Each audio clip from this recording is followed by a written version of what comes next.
Perché siamo coinvolti a questo evento? Perché anche noi abbiamo affacciato quello che è il metaverso, cioè abbiamo utilizzato e abbiamo sviluppato un progetto di realtà virtuale, realtà aumentata, che aveva lo scopo e ha soprattutto lo scopo futuro di formare il nostro personale relativo a ciò che è l'impegno verso i nostri progetti. La realtà virtuale oggi è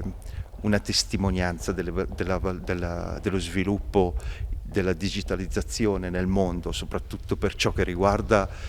anche un nuovo modo di approcciare il mondo stesso, di anche valutare e riuscire a generare una certa consapevolezza attraverso le nostre nuove generazioni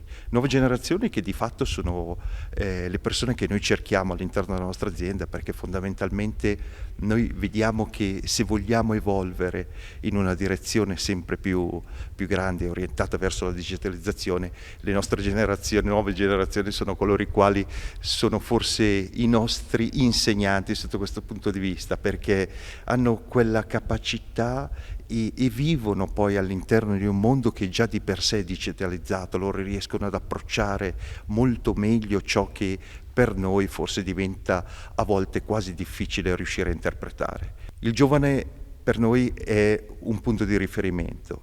va alimentato nella direzione giusta, e la realtà virtuale, come del resto è anche questo progetto di questa Villa Contarini, che di fatto diventa un evento emblematico per ciò che vuol rappresentare la digitalizzazione, è estremamente importante.